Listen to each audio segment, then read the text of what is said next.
గలతీయులకు వ్రాసిన పత్రిక 4వ అధ్యాయం. మరియు నేను చెప్పునదేమనగా, వారసుడు అన్నిటికిని కర్తయున్నను, బాలుడై ఉన్నంత కాలము అతనికిని దాసునికిని ఏ భేదం లేదు.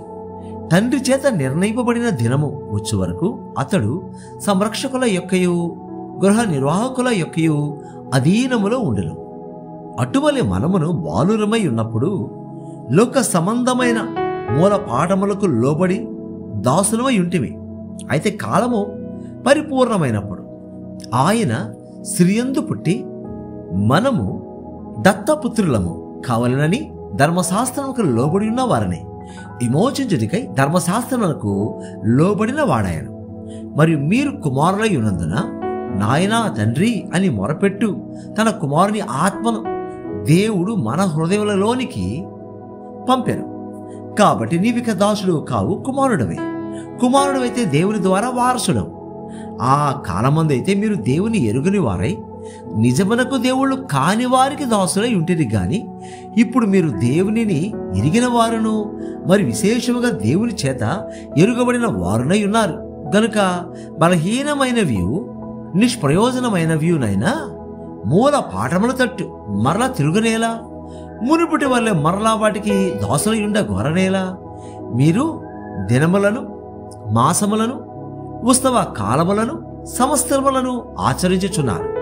మీ విషయమై నేను పడిన కష్టము వ్యర్థమైపోనేమో అని మిమ్మును గురించి భయపడుచున్నాను. సహోదరులారా, నేను మీ వంటి వాడనైతిని గనుక మీరు నా వంటి వారు కావాలనని మిమ్మును వేడుకొనుచున్నాను. మీరు నాకు అన్యాయము చేయలేదు. మొదటిసారి శరీర దౌర్బల్యము కలిగినను నేను సువార్త మీకు ప్రకటించితినని మీరు ఎరుగుదురు. అప్పుడు నా శరీరంలో మీకు శోధనగా ఉండిన దానిని బట్టి నన్ను మీరు తృణీకరింపలేదు, నిరాకరింపనైనను లేదు. గాని దేవుని దూతను వలెను క్రీస్తు యేసును వలెను నన్ను అంగీకరించితిరి. మీరు చెప్పుకొనిన ధన్యత ఏమైనది? సఖ్యమైతే మీ కనులు ఓడబెక్కి నాకు ఇచ్చివేసి యుందురని మీ పక్షమున సాక్ష్యము పలుకుచున్నాను. నేను మీతో నిజమాడినందున మీకు శత్రువునైతినా? వారు మీ మేలు కోరి మిమ్మను ఆసక్తితో వెంటాడువారు కారు. మీరే తమ్మును వెంటాడవలని మిమ్మను బయటికి త్రోసివేయగోరుచున్నారు. నేను మీ యొద్ద ఉన్నప్పుడు మాత్రమే గాక ఎల్లప్పుడూ మంచి విషయములో ఆసక్తిగా నుండుట యుక్తమే. నా పిల్లలారా, క్రీస్తు స్వరూపము మీ అందేర్పడు వరకు మీ విషయమై మరలా నాకు ప్రసవ వేదన కలుగుచున్నది. మిమ్మల్ని గురించి ఎటు తోచక ఉన్నాను. నేనిప్పుడే మీ మధ్యకు వచ్చే మరొక విధముగా మీతో మాట్లాడగోరుచున్నాను. ధర్మశాస్త్రముకు లోబడి ఉండ గోరువారలారా, మీరు ధర్మశాస్త్రం వినుట లేదా? నాతో చెప్పుడి. దాసి వలన ఒకడును స్వతంత్రురాలి వలన ఒకడును ఇద్దరు కుమారులు అబ్రహామును కలిగిరని వ్రాయబడి ఉన్నది కదా. అయినను దాసి వలన పుట్టినవాడు శరీర ప్రకారము పుట్టెను, స్వతంత్రురాలి వలన పుట్టినవాడు వాగ్దానమును బట్టి పుట్టెను. ఈ సంగతులు అలంకార రూపకముగా చెప్పబడి ఉన్నవి. ఈ స్త్రీలు 2 నిబంధనలై ఉన్నారు. వాటిలో ఒకటి సినాయి కొండ సంబంధమైనదై దాస్యములో ఉండుటకు పిల్లలు కన్నును. ఇది హాగరు. ఈ హాగరు అనున్నది అరేబియా దేశములో ఉన్న సినాయి కొండయే. ప్రస్తుతమందున్న యెరూషలేము దాని పిల్లలతో కూడా దాస్యమందున్నది గనుక ఆ నిబంధన దానికి దీటై ఉన్నది. అయితే పైనున్న యెరూషలేం స్వతంత్రముగా ఉన్నది. అది మనకు తల్లి. ఇందుకు కనని గొడ్రాలా సంతోషించుము, ప్రసవ వేదన పడనిదానా బిగ్గరగా కేకలు వేయము. ఏలయనగా పెనిమిటి గలదాని పిల్లల కంటే పెనిమిటి లేని దాని పిల్లలు ఎక్కువ మంది ఉన్నారు అని వ్రాయబడి ఉన్నది. సహోదరులారా, మనమును ఇస్సాకు వలె వాగ్దానమును బట్టి పుట్టిన కుమారులమై ఉన్నాము.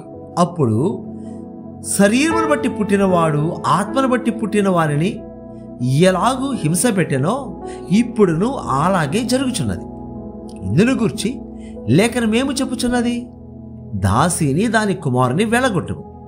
దాసి కుమారుడు స్వతంత్రురాలి కుమారుడితో పాటు వారసుడై ఉండడు.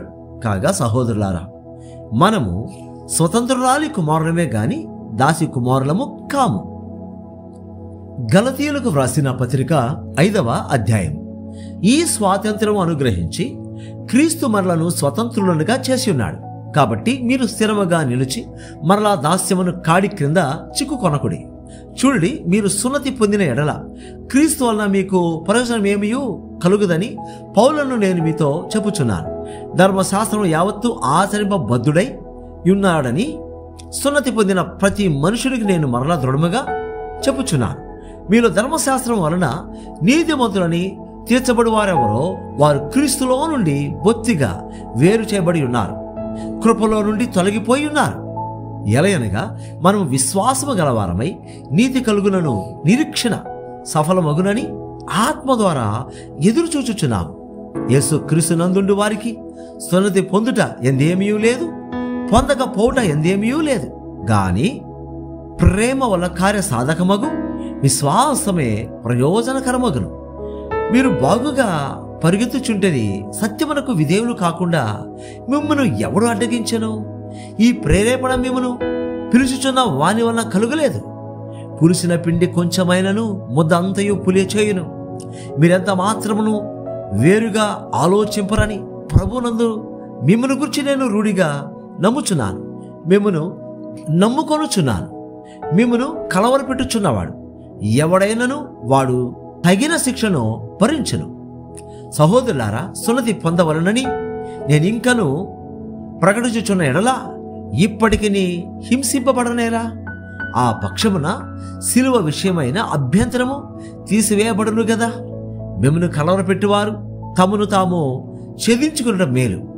సహోదరులారా, మీరు స్వతంత్రులుగా ఉండుటకు పిలువబడితిరి. అయితే ఒక మాట, ఆ స్వాతంత్ర్యమును శారీర క్రియలకు హేతువు చేసుకొనక ప్రేమ కలిగిన వారై ఒకరికొకడు దాసులై ఉండుడి. ధర్మశాస్త్రమంతయు నిన్ను వలె నీ పొరుగువానిని ప్రేమించము అని ఒక్క మాటలో సంపూర్ణమై ఉన్నది. అయితే మీరు ఒకరినొకడు కరచుకొని భక్షించిన ఎడల మీరు ఒక్కని వలన ఒకడు బొత్తిగా నశించిపోతురేమో చూచుకొనుడి. నేను చెప్పున్నదేమనగా ఆత్మానుసారముగా నడుచుకొనుడి, అప్పుడు మీరు శరీరేచ్ఛను నెరవేర్చరు. శరీరము ఆత్మకును, ఆత్మ శరీరమునకును విరోధముగా అపేక్షించును. ఇవి ఒకదానికొకటి వ్యతిరేకముగా ఉన్నవి గనుక మీరేవి చేయ నిశ్చయింతురో వాటిని చేయకొందరు. మీరు ఆత్మచేత నడిపింపబడిన ఎడల ధర్మశాస్త్రములకు లోనైన వారు కారు. శరీర కార్యములు స్పష్టమై ఉన్నవి.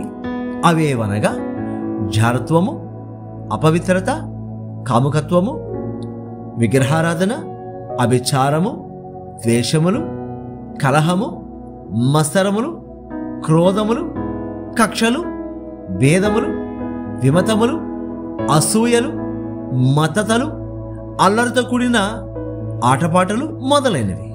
వీటిని గురించి నేను మునుపు చెప్పిన ప్రకారము ఇట్టి వాటిని చేయువారు దేవుని రాజ్యమును స్వతంత్రించుకొనరని మీతో స్పష్టంగా చెప్పుచున్నాను. అయితే ఆత్మ ఫలమేమనగా ప్రేమ, సంతోషము, సమాధానము, దీర్ఘశాంతము, దయాళుత్వము, మంచితనము, విశ్వాసము, సాత్వికము, ఆశానిగ్రహము. ఇట్టి వాటికి విరోధమైన నియమమేదియూ లేదు. క్రీస్తు యేసు సంబంధులు శరీరమును దాని ఇచ్చలతోనూ దురాశలతోనూ సిలువ వేసి ఉన్నారు. మనము ఆత్మను అనుసరించి జీవించు వారమైతేమా ఆత్మను అనుసరించి క్రమముగా నడుచుకొందము. ఒకరినొకరము వివాదమునకు రేపకయు, ఒకరి యొద్దొకరము అసూయ పడకయు, వృధాగా అతిశయ పడకయు ఉందము. గలతీయులకు వ్రాసిన పత్రిక 6వ అధ్యాయం. సహోదరులారా, ఒకడు ఏ తప్పితములోనైనను చిక్కుకొనిన ఎడల ఆత్మ సంబంధులైన మీలో ప్రతివాడు తానును శోధింపబడుదునేమో అని తన విషయమై చూచుకొనును.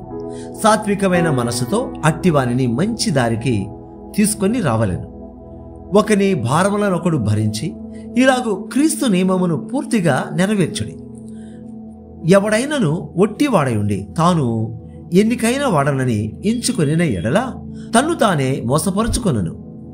ప్రతి వాడును తాను చేయు పనిని పరీక్షించి చూచుకొనవలెను. అప్పుడు ఇతరుని బట్టి కాక తనను బట్టి అతనికి అతిశయము కలుగును.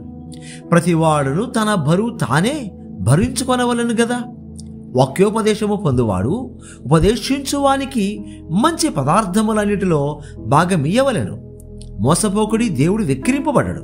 మనుషుడు ఏమి విత్తునో ఆ పంటనే కోయును.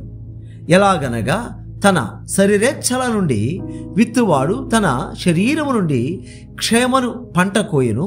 ఆత్మను బట్టి విత్తువాడు ఆత్మ నుండి నిత్య జీవమును పంట కోయును. మనము మేలు చేయటయందు విసుకకయుందము. మనము అనేక మేలు చేసితిమేని తగిన కాలమందు పంట కోతుము. కాబట్టి మనకు సమయము దొరికిన కొలది అందరి ఎడలను, విశేషముగా విశ్వాస గృహమునకు చేరిన వారి ఎడలను మేలు చేద్దాం. నా స్వహస్తముతో మీకెంత పెద్ద అక్షరముతో వ్రాయిచున్నానో చూడుడి. శరీర విషయమందు చక్కగా అగపడగోరు వారెవరో వారు తాము క్రీస్తు యొక్క శిలువ విషయమై హింస పొందకుండుటకు మాత్రమే సున్నతి పొందవలనని మిమ్మును బలవంతము చేయుచున్నారు. అయితే వారు సున్నతి పొందిన వారైనను ధర్మశాస్త్రము ఆచరింపరు. తాము మీ శరీర విషయమందు అతిశయించు నిమిత్తము మీరు సున్నతి పొందవలనని కోరుచున్నారు. అయితే మన ప్రభువైన యేసు క్రీస్తు శిలువ యందు తప్ప మరి దేని యందును అతిశయించుట నాకు దూరమవునుగాక. దాని వలన నాకు లోకమునకు నేనును శిలువ వేయబడి ఉన్నాము. క్రొత్త సృష్టి పొందుటయే గాని సున్నతి పొందుట ఎందేమీ లేదు, పొందకపోవుట ఎందేమీ లేదు. ఈ పద్ధతి చొప్పున నడుచుకొను వారికందరికీ అనగా దేవుని ఇశ్రాయేలులకు సమాధానమును కృపయు కలుగునుగాక. నేను యేసు యొక్క ముద్రలు నా శరీరమందు ధరించి ఉన్నాను. ఇక మీదట ఎవడనూ నన్ను శ్రమ పెట్టవద్దు. సహోదరులారా, మన ప్రభువైన యేసు క్రీస్తు కృప మీ ఆత్మతో ఉండునుగాక. ఆమేన్.